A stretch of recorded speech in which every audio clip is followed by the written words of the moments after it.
Your intro. Okay.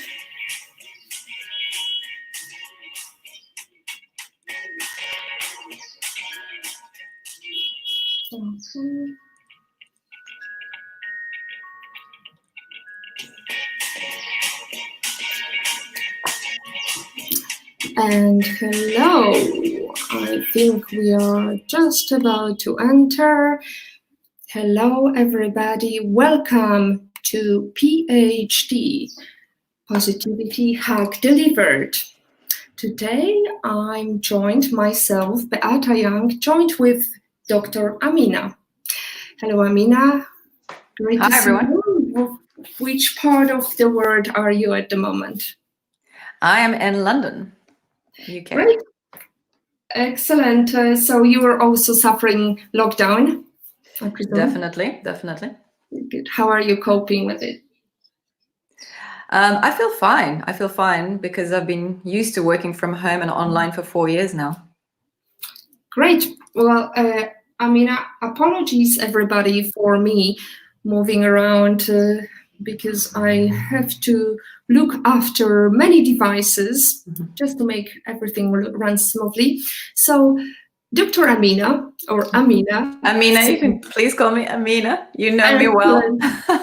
We met over a year ago in London, and I remember exactly that time that I met you, because I remember the fact that when I came to this panel, we were listening to great speakers. They were talking about women on boards, and at one stage my blood was boiling a little bit, because I've heard this man who was supposedly pro-female mentioned the fact that women need to have ambition.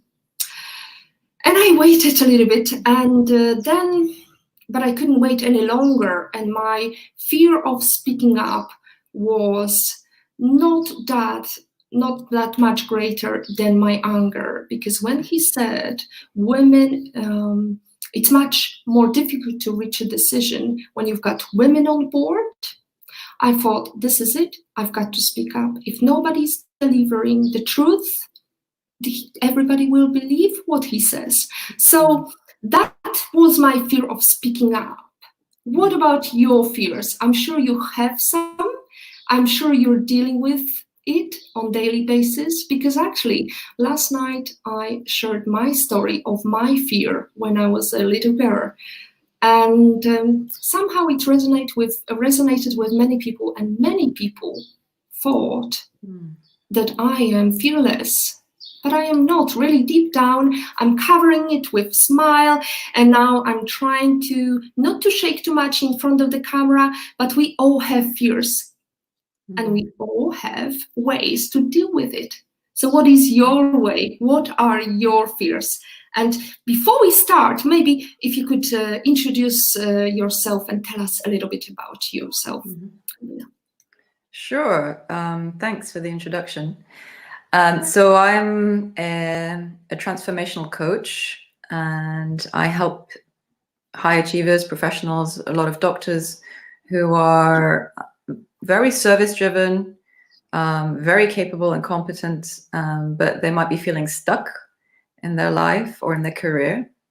And we work together to help them reclaim their power and their energy and their clarity. Some might call it confidence. And find the path that is right for them, so they can create the career and life that they really want, not the one that was designed for them or that they fell into. And I'm a doctor by background. I worked in hospitals, but I also worked on global health programs with the World Health Organization and the United Nations. So I have a wide range of experience, both at the front, including the front line, but also behind the lines, looking at policy and how we shape environments that are healthy for everyone. And it's in 2016 that I took a leap from that career into running my own business and setting up my own coaching and consulting practice. So how was it for you? I mean, it was quite a big leap, right? From your monthly salary into something that is quite uncertain and, huge change. Yeah, I think you named it there. The biggest change is the level of uncertainty. So fear of uncertainty was possibly the biggest fear or challenge that I faced, and getting used to not knowing when the next opportunity was going to come, when a new client would come, or when the impact would be created and therefore followed by the money. So fear of uncertainty, I would say, is the biggest challenge, but also the biggest opportunity for growth in an entrepreneurial journey, but also in a leadership journey. So did you ever face the fact, and I think this is very much everybody's problem, every entrepreneur's problem, fear of other people will think. Is that a factor that really was going with your career all the time, or did you just do your, however you call it, epic shit, or whatever you did in your life to achieve what you wanted? Yeah, I think there are universal fears, and it's all relative. So to others, I looked like a very confident person, and to myself, I certainly had fear of visibility, for example, before giving a presentation or saying something that I really wanted to say, but I wasn't sure how it would be received. So I certainly had a fear of visibility, even though to other people it didn't look that way. And I'd say there are 7 big fears for anyone who wants to really fulfill their potential. That includes entrepreneurs, or if you're wanting to step into leadership and do more in your career, in your work, in your impact in the world. And those are a fear of uncertainty, because you don't know what's going to happen. You're stepping into the unknown. A fear of isolation, because you might be going against the grain. And if you're an entrepreneur, you might be working alone. If you're a leader, you certainly might be alone. There's fear of lack of structure, because if we're sticking with entrepreneurs, if you're just starting out, you're in startup mode, you're building a business, you don't know where to start. There is fear of lack of guidance, because you're having to make your own decisions. Fear of rejection, when you're making an offer or putting something out there in the world and people say no, and that's normal. Fear of failure. It's a big one. I don't think it needs explanation. And fear of visibility, because you're speaking a message that's hopefully authentic and true to you and maybe unique. And it's scary to be visible because you might be rejected by the tribe. And that creates anxiety.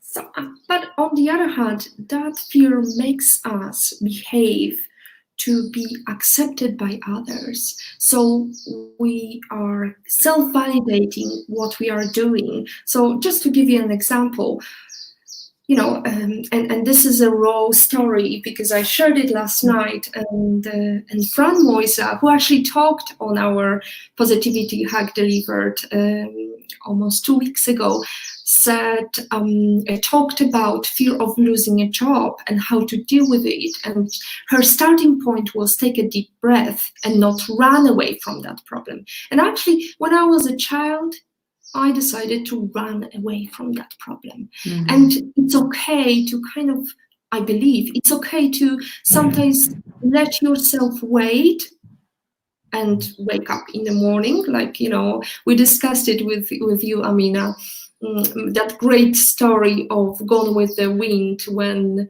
the main character says, when Clark Gable is leaving and she says, well, I'll think about it tomorrow. That's okay too. If you need that one day to rethink about the problem, because sometimes it turns out it wasn't that really huge of a problem. It turns out that, what seems to be huge stone is really going to be, in a year's time, is going to be small little stone on the beach of many stones, right? Mm-hmm. Yeah, absolutely. It's important to give yourself space. And so I would agree with you that we have to be human. We have to accept our humanity. We don't have to be human. We are human. And when we face a fear, we will experience a fear response, what's also known as fight, flight, freeze response. And it's important to be present with it rather than pretend it's not there or try and push through it, which will create more stress. There are, though, some anxieties, and I'm not sure whether it's a case of practicing every day, or is there something that they should kind of have shock therapy? How would you approach these cases? What is your standard scenario? Yeah, that's a great question. So most people don't grow intentionally. A shock has to happen for people to sort of wake up and start thinking about what's important. And if you're one of those people who is interested in personal development and how to grow, well, you're one of the lucky ones, because it means whatever shock happens will be a bit less intense. And in coaching, it's what we call getting out of your comfort zone. And there's a nice diagram where there are 3 circles, or 3 concentric circles. The middle circle is the comfort zone, where you're not making yourself uncomfortable at all. You go about your routine, you live your nice life, and you hope it stays that way. There's the danger zone, where maybe you're fed up and you decide to do something completely different and just abandon everything, or do something really crazy. And then, there are consequences to that, and that you've probably gone a bit too far. So you want to be in the learning zone, between those two, where you're constantly taking little challenges. You're noticing where you have an idea, like, oh, it'd be nice if I could do that. And take note of that, because normally what happens after that is but maybe, not now, or I don't have enough time or money, or I don't have enough skills. So you'll get the inner critic kicking in. And so the growth is working through that with skill. And that's where a coach or a guide or a mentor can help you, so that the inner critic doesn't stop you. But it does, why we need some help is because it is uncomfortable, and it's easy to just give up and stay in the comfort zone. So what would be the simple techniques? What would you advise if somebody was dealing with fear, and now I think everybody's left alone, staying at home and not really knowing how to address and how to reach out? We are bombarded with information. We have information overload, and how to deal with that? Do I switch off everything? Do I just go JOMO, joy of missing out? How to actually address that? Yeah. What is simple technique you as a coach, or from your career, what would you advise? Yeah, that's great. JOMO is fantastic. So there's a tool I like, which comes from mindfulness. It's called the 4 R's. So whenever you feel or you realize that you're afraid of something, or you're stuck somehow, then go through the 4 R's. So R number 1 is to recognize that something's going on for you. Maybe you're afraid, maybe your fear of visibility is kicking in. Name what is happening. When you name it, it starts to lose its intensity. And if it's news, then if you recognize, then I'm just spending too much time with the news or on the internet and I need to cut down, then great, you've recognized it. So that's step one. Step two is refrain. So you need to interrupt that negative pattern or the behavior that you really want to change. So refrain, just stop right there. Don't worry about what to do next, just stop. Third R is relax. So that comes back to your initial, the tip from your friend of breathing or doing whatever helps you relax. Maybe you need to go out. Maybe you can call a friend that makes you feel good. Maybe you can just get a cup of tea and look out of the window. Something that helps you relax. And breathing, of course, is the classic technique. And the fourth R, once you've grounded and you've relaxed a little, then you resolve. Then you might have an insight or an idea as to what to do next. But there's no point jumping into what to do next if you haven't gone through the previous steps, because you'll just do more of the same thing. So 4 R's. Great. That works for me. I understand each step, even though I'm rather impatient. But so how did you deal with fear? Do you also face fear? I mean, of course, you faced fear when you started your entrepreneurial journey, but you as a coach should not really be that exposed to fear, are you? I think that's a myth, Beata, that coaches have perfect lives and perfect minds. I don't believe in that, and that's not been my experience. I work with coaches. I've hired coaches and invested large sums of money in my coach, and I know he's not perfect, but he's ahead of me, and he's explored things in a deeper way than me, and so I can learn from him. So I would. Is there a reason why you chose a male coach? Is there something that you were looking for, or some experience that you were looking for that you were missing in your life? Well, there are a number of reasons that I worked with this particular coach, and he's got very well-developed feminine qualities, as well as, well, he's a man, but he's got very well-developed feminine qualities, and I really like that balance. And if I meet a female coach who has an equal balance one day, then, I might choose to work with her. I work with different coaches, not with the same one all the time, but I try and pick the one that intuitively feels like I will learn from the most. Fantastic. So we touched upon the fear of feeling silly. Did you do something in your career that you felt, well, that was stupid and I might look silly, but then what did you do? How did you learn from that mistake? Oh gosh, I've done so many, I can't think of one. Mistakes. Can you give me a category or an area?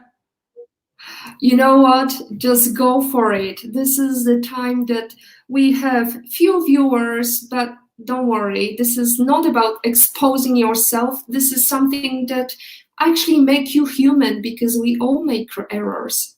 And somehow we don't like to admit to that failure. Oh, I'm happy to admit to my failures. I'm just not sure which one to pick. Let's see.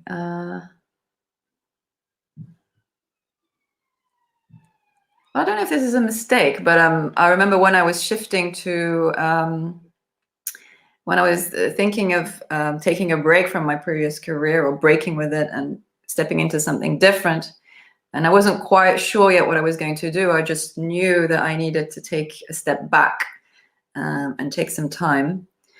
And I kind of trusted that something would emerge, but I wasn't sure what. And I don't know if it was a fear of visibility or if I didn't want to be judged by my colleagues and my peers.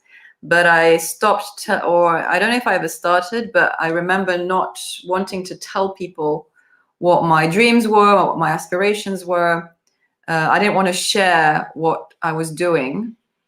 And so I remember at one point I was sort of saying that I'm going on maternity leave when people were asking me what I was doing next, because some people knew my that role was coming to an end.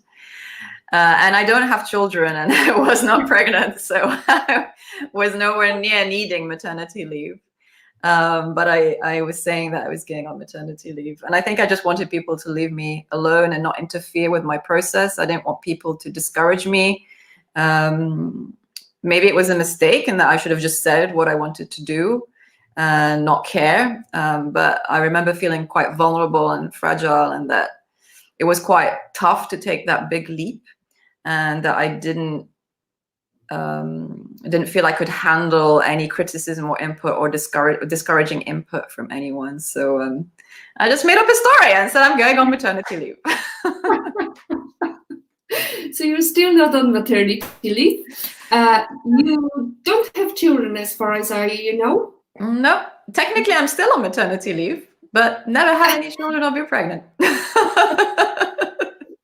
Well, we've got lots of listeners who are mothers and who experience bias, and we actually talked about experiencing bias in tech, because you had a little play with STEM at one stage. You used to study maths, as far as I recall.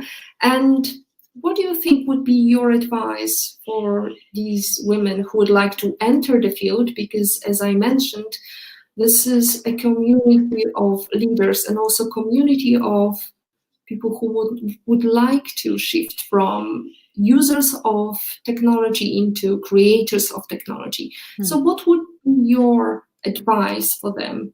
What to focus on and how to deal with bias? Well, that's a big question. And just to clarify, so I haven't worked in STEM. I don't have professional experience in STEM. I did the maths baccalaureate when I was a teenager. So that was advanced maths and kind of university level maths, but at high school. And I was intent on becoming an engineer and doing electronics and codifying emotions. I mean, that was 25 years ago, so it was before the internet. And yeah, I think in a parallel universe, I would have been some kind of coder, or I don't know, some kind of software developer, I'm not sure. And I remember the guys were very confident, and the girls were less confident. And we tended to, and what was great is that we formed a little community. So the girls kind of rallied, and we sort of started working together to share, advice and tips and do homework together. But it did strike me that the guys sort of, they took it for granted that they were meant to be there and that they could do this. So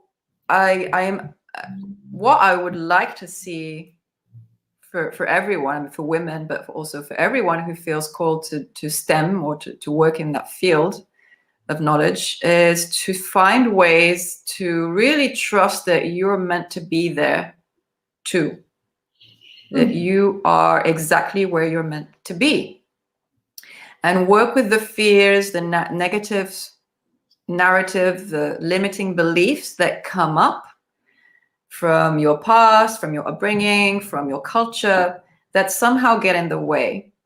Great. Yeah. That's a very good advice. And I think if we apply Lady Macbeth's maxim, screw your courage to the sticking point and you shall not fail, is a great one to use at the moment. She wasn't involved in startups or technology, but she was definitely a woman of action. So I'm not sure she's a role model necessarily, but I like her thinking on that particular point. Well, at least she made it to the front cover. Isn't it what many women fail to do nowadays? Because if you look at the mainstream media, there is only few covers with business women or women in technology field. And somehow we never make it there. What do you think is the reason for that? Well, I mean, I think there's a background reason that there are fewer women in the first place in these fields, and you know, like in many professions or industries that are still sort of heavily male dominated, by definition, there are fewer women at the top as you go up the ladder. So I don't know. There are at least two ways. One is the long-term one, to keep having women claiming their roles, claiming the seat at the table. But also, you know, the internet offers so many opportunities to be more visible and to share a message and to be in the limelight. So that's more of a short-term approach, I guess. But that can work because it inspires, right? Like you said, you see a woman on the cover and it pings you. It feels like, wow, it's possible. Made it. She made it. Yes. Yeah. And also, well, let me talk from my experience, because I deal with women on IT community, and I've been dealing with women in tech back in Poland and many other countries, because I was helping also establish international organization called Geek Girls Carrots. Mm-hmm. And the number of times I was told, well, maybe I'm not good enough, or maybe, you know, ask me in a couple of years' time because I have not achieved anything. That is the biggest obstacle, I think, because we never want to brag about what we have achieved. Yeah. And how to tackle that? Yeah. As a transformational coach, are you also helping women to transform themselves and be visible and be out there? Because I think it's really not rocket science to get in front of people. And I remember you were telling me when we attended that conference, we were speaking on the same conference last year in London, and you told me that you were shivering at first time because you made people uncomfortable and you weren't sure how the audience will respond to that. And still, but it was worth it, wasn't it? Mm-hmm. Yeah, absolutely. Yeah, and well, my coach says it's not bragging if you've done it. Mm-hmm. It's not bragging if you've done it. But women feel as though they're bragging when they talk about their strengths and their accomplishments, or they can. There are women who find it quite easy, or they've trained themselves to be able to do it. But culturally, in many cultures, I'm not saying all cultures, it's not acceptable for women to be in the forefront and the limelight like that. So these are just cultural assumptions, they're cultural narratives that we have to work through, while hoping that the system also changes, and the system changes as we change, and we change as the system changes. It's not linear, it's a co-emergent type of process, so it's kind of messy, and it's not that it's one or the other, it really is co-emergent. But within our control is to work on our narratives and our limiting beliefs, and to remember that it's not bragging if you've done it. And I would really, to answer the question about what I would recommend or invite the community of amazing women that you work with, is to learn to articulate your strengths and your skills. That's one of the mistakes. I'm just thinking back now to one of the mistakes I made, especially when I shifted into entrepreneurship and just creating my own offer and my own service, is that I didn't spend enough time acknowledging and unpacking my own experience and skills and gifts. And I'm only starting to do that now, 4 years down the line. It's part of it's just part of those the way we've been trained as women to behave or to show up. So really spending some time articulating your strengths and your gifts and your talents, unpacking them, which will make it easier then to talk about them. Yeah. Absolutely. I actually, during my presentation, that was presentation about leadership, I quoted my favorite role model, Cindy Gallop, who said, the single most paralyzing dynamic in life and in business is fear of what other people will think. And my answer was, and I used a picture of my dog, which is a pug. I said, "Pug it," and I remember it went viral, and everybody was smiling because instead of the F word, we used "pug it" to really screw the courage into sticking point. And I think it's vitally important to really recognize that there is one thing in life that always will remain. If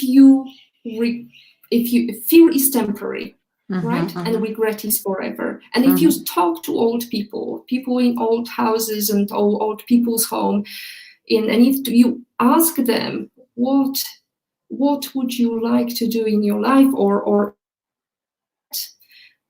they will always say, "I regret that I have not done so many things. So why wasting time and thinking about and overthinking?" Because the fear is somehow building this problem into a much bigger problem. Instead, just pug it, right? Yeah, that's a great phrase. I remember that one. Yeah. So, moving to your own experience, what is your biggest fear, and how do you cope with that? What's my biggest fear? I think it's fear of losing my freedom. And how I cope with that? Well, there's strategic aspects and mindset aspects. So strategically, I create a life that gives me the most freedom I can have. So being an entrepreneur, obviously, I'm my own boss. And that's a big shift from how I used to my previous career. So that's been the biggest difference, I think, in the past 4 years, of how I've worked with my fear of not having freedom. And interestingly, I read some statistics that the number one reason people shift into becoming business owners or entrepreneurs is that they're ready to become their own boss. That's the reason people give. And I definitely would resonate with that. I was ready to have more freedom in terms of my work and my purpose and my impact in the world. In terms of mindset, then it's getting out of the comfort zone. So, fear of freedom. Why am I afraid of losing my freedom? Or who is it, or what is it that makes me afraid of losing my freedom? And asking these questions and really digging deep into what's going on. So just to cut the long story short, it would be things like learning to appreciate the value of structure and learning to appreciate the value of discipline, which I'd kind of given myself a break from for the past 4 years because I've been so disciplined before and so conscientious. But now I'm learning to reappreciate discipline, and getting out of the comfort zone would be therefore to have more structure in my timetable and actually do the things I'm going to do when I say I'm going to do them, not say I can do it tomorrow because there's no boss to tell me off if I don't. Also, difficult relationships. Sometimes people can feel, certainly I feel that, I'm my own boss. I can choose who to work with. I can choose who I want to work with. And so learning to appreciate the value of those relationships, because we always learn from the fears, the difficulties. And the more we can free ourselves from fear, in my case, it's the fear of losing my freedom, the more real freedom we actually have. Great. I'm going to swap because unfortunately I'm having a little problem with one of my devices. So one thing I see, we've got a stream of questions, so that's great to see. And I see that Francina, who joined us last time, is asking us a question. Let me read it aloud. It is fair to say, in your experience, that as women, we take on the protector role instinctively. And we tend to stay in unfulfilling situation career-wise much longer than necessary, and we feel in the court and pursuing direct, relevant, more fulfilling interest. Is that true? Well, I think, Experience, Francine, Amina? I think you already have your own answer. I'm wondering, are you in that kind of situation right now and wanting to make a change? And I would absolutely 100% support you in cutting the cord in a wise way. You know, obviously, if you have responsibilities, you can't just go off and live in a forest and abandon your responsibilities. But if you're feeling drawn to that, I would 100% support you to do that. And I have a saying, which is, you may have heard the famous Susan Jeffers saying, and title of her book, Feel the Fear and Do It Anyway. For people who have a rescuer tendency, I would say feel the guilt and do it anyway. Yeah, great. I don't know if that helped, Francina, but I wish you much courage and encourage you to follow your intuition. That's very true, and I can certainly also talk from my experience, and it's much more difficult, I think, for us as mothers to remember that we also have career, and it's much better for us to be happy as mothers than be unhappy and raise your children. Absolutely. The research supports that. Children want quality moments, not a lot of moments with an unhappy person. The good thing is, Fran is just saying that she's not in that position and she's enjoying amazing career, and I can testify to that. Oh, good. Well, that's excellent. Then you can be a role model to others. Oh, absolutely. She is already. So before we move on to another question, from our audience, you're more than welcome to participate in the discussion. Please stream your questions to us. I would like to ask you, because you've experienced a lot. I mean, you've been working in a hospital, and your experience made you somehow. How do you cope with all that pain? The pain of working in hospitals, or what do you mean? Yes, and dealing with people's insecurities, fears. In my current work, then. In your work overall. So how do I deal with being exposed to other people's pain through empathy? Yeah. The pain, and also how do you keep optimistic? That was my because you're an optimist, and we talked before, and every time you speak, you say, it's positive, everything is going to be okay, and I just wonder, how do you keep positive? Yeah. So maybe just quickly speak to the kind of compassion fatigue that people who care are at risk of. It is a real phenomenon in that if you care too much and you don't care enough for yourself, your energy is going to drain. As a doctor, this isn't necessarily the right way to do things in the future, but certainly there was a level of detachment where you couldn't identify with your patients. You were sort of technically minded, and you thought technically about what the problem was, try to look at the patterns, diagnose, put in place a logical management plan, and then execute it. So that's pretty much how I dealt with things back then.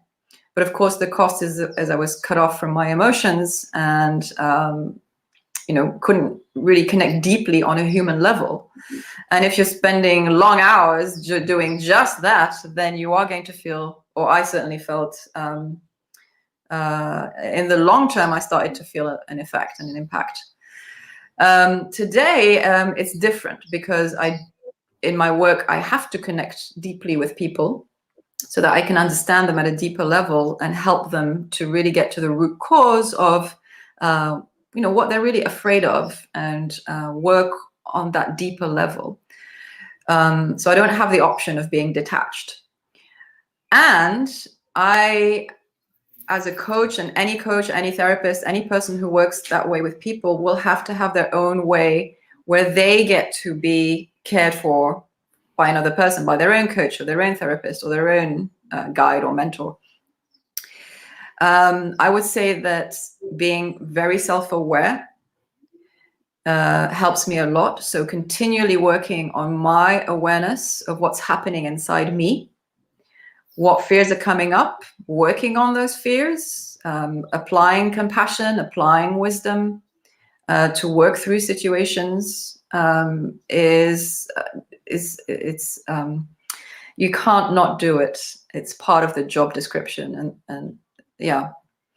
So that takes up a lot of my time outside coaching. I have to then do my own processing.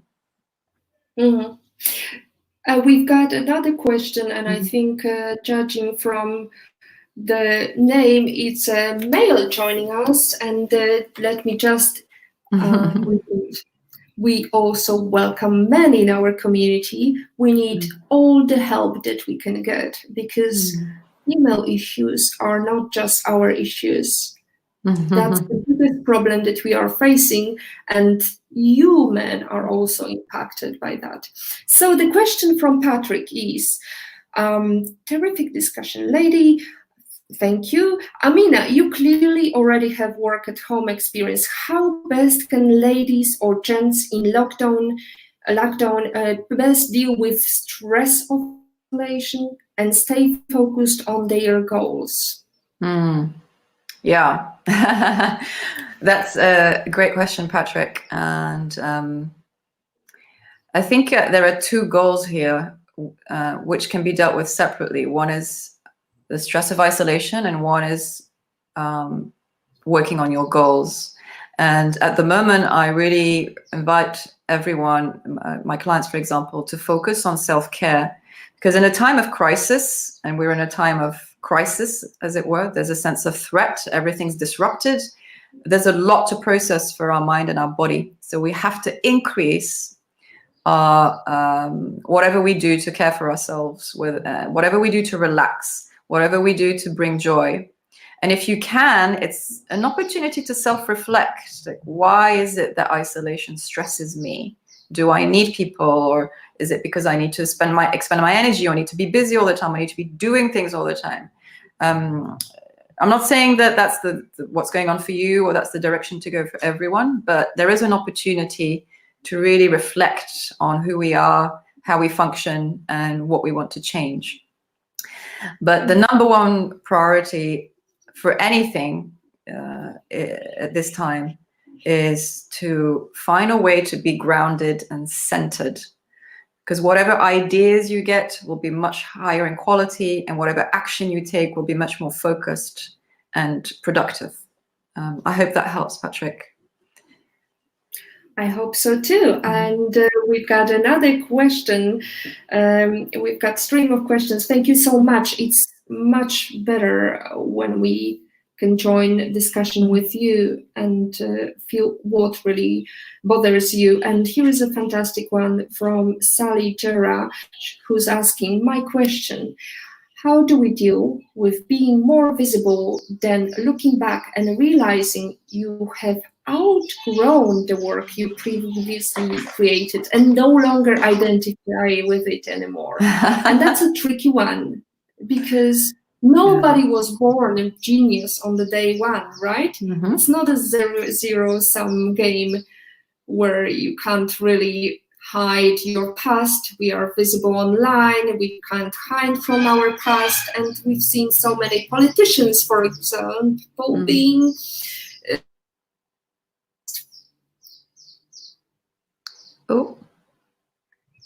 I didn't catch I didn't catch the end of your sentence, Beata, but I know Sally. Hi, Sally.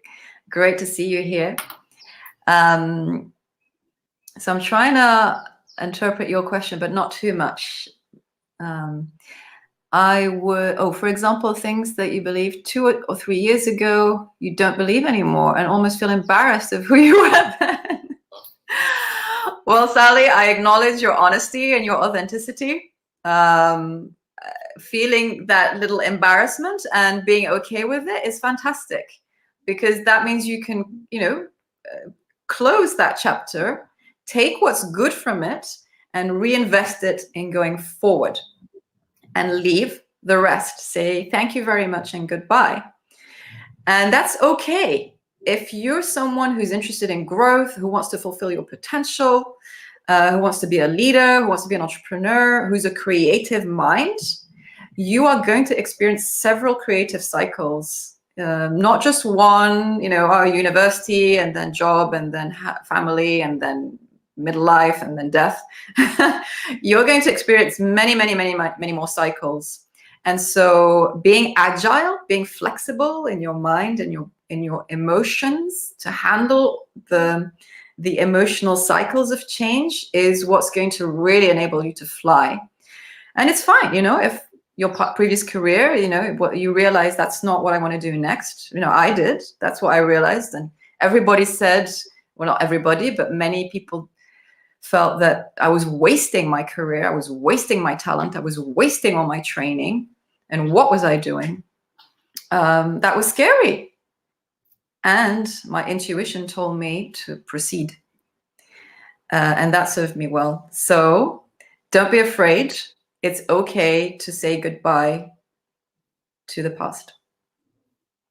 And acknowledge that, right? Don't run away from the past. One thing that I have to tell you that really amazes me, the number of people who joined the talk with Gary Vaynerchuk. He's a great media expert and he's a huge influencer in America. And sometimes people who are calling him are just out of this world. There was an ex-prisoner, inmate, and they talk about, how difficult it is for them to reestablish themselves from what they've done in the past, hide their tattoos, hide their criminal life, but they want to change it. And people somehow believe in their change. So we want to believe in your honesty. We want to believe in your humanity. And if you pretend it didn't happen, it's not going to help you in the long run, because humanity always wins and truthfulness always wins. Well, I'm a firm believer. What about you, Amina? So can you repeat the question? That humanity always wins? I believe the truth wins. It's much more sustainable to be truthful than hide from the past. Yes, absolutely. And coming back to your question about optimism and how am I optimistic, I would say optimism is a choice that we just have to keep making. The way we see the world, our model of the world, is the lens through which we see things, and that guides our actions. So make sure you have a good model. Make sure you have a positive model that allows you to create or contribute positively to the world. Oh, absolutely. That's why we are called PhD, Positivity. Exactly. And yeah. So now we are climbing to wrapping up questions. I know that you prepared some graphics for us, but before you show it to us, I would like to ask you, let's imagine tomorrow lockdown is over. You're allowed to have a private breakfast with anybody in the world and anywhere in the world. Doesn't have to be breakfast at Tiffany's. So who would it be and where would you go for that private breakfast? Well, it's either the Prime Minister of New Zealand or the Prime Minister of Iceland, who are both women.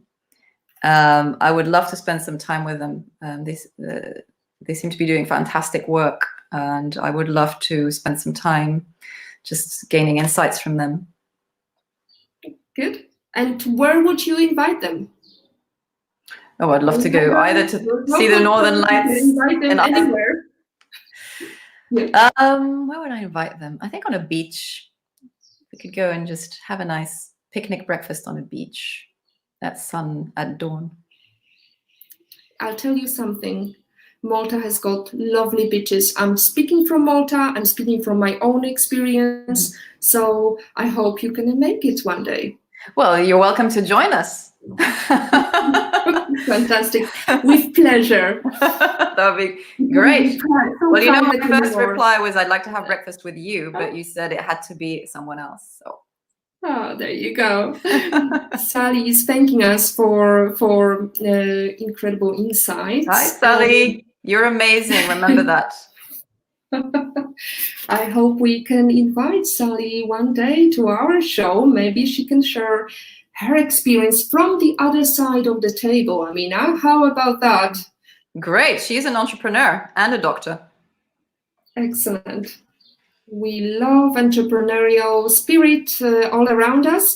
And before we wrap up and we talk about how to deal with fear, and we are all vulnerable, and somehow we just need to make sure we peg it, I just wanted to ask you a question about optimism, because you touched upon the fact that you're an optimist and you deal with fear, and I just wanted to ask you, is there a way to make yourself more optimistic about the future, especially now when we are overwhelmed with so much negativity and fake news is everywhere? Is there a way to make sure that you're keeping positive and live the way PhD is? Positivity hack is delivered.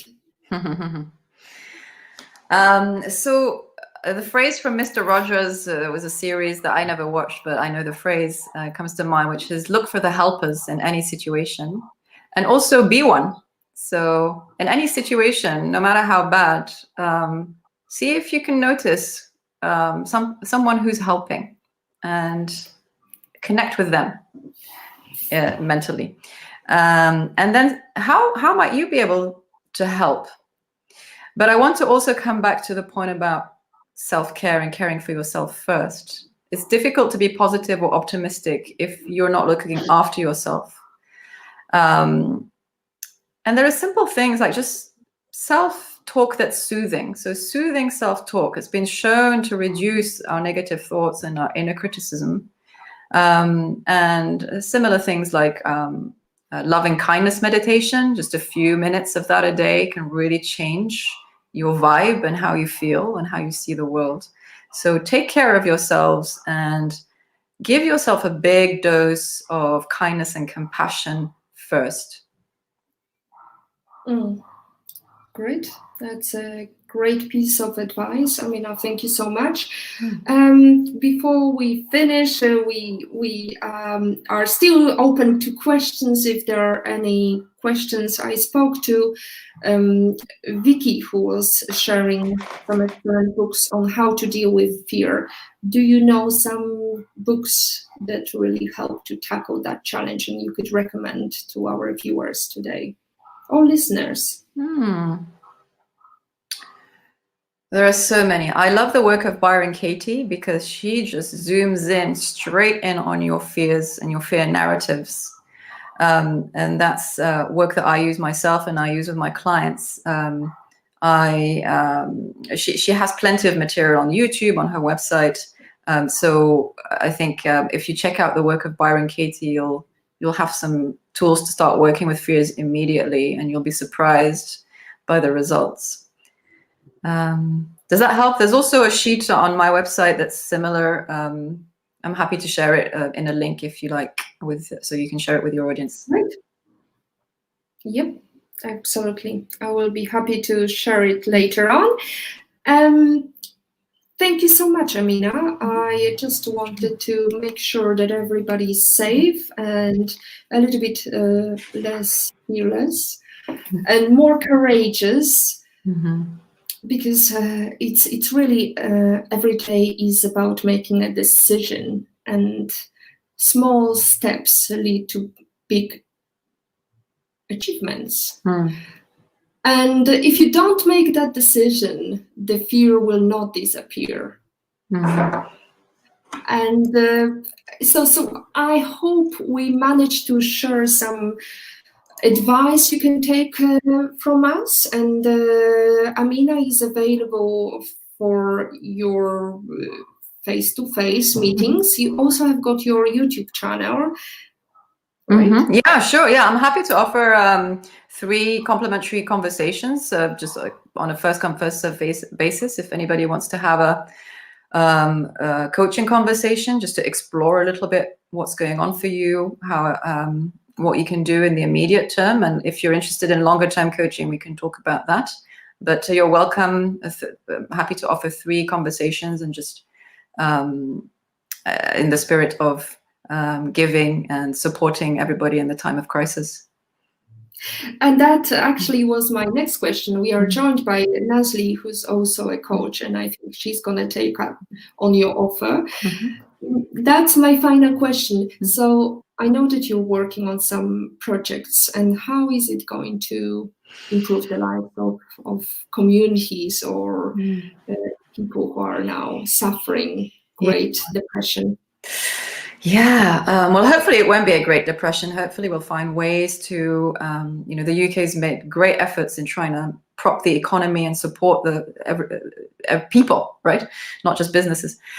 So right now, a lot of my clients are doctors or at the front line. So I'm supporting that way by supporting them.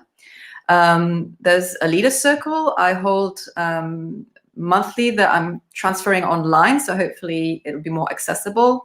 And then I'm looking to develop a special form of coaching or coaching program called Slow Down, to speed up, to help people just really ground and combat that stress and be able to reconnect with their intuition and find their feet and see what's coming next for them. Fantastic. I'm looking forward to your success, and I want you to succeed, and I hope that there is going to be more women who are going to hack the future and be positive and pack it. Thank you, Beata. That's a fantastic sentence. Yeah, thank you for your positivity and for your efforts and for your passion and supporting women all around the world and men. Thank you so much. I look forward to our next session, Wednesday, 6 o'clock. And thank you very much for your question and valuable support. Thank you. Bye.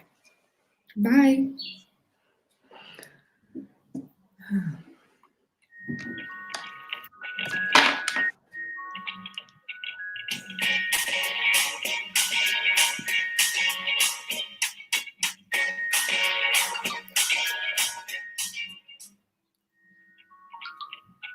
Okay.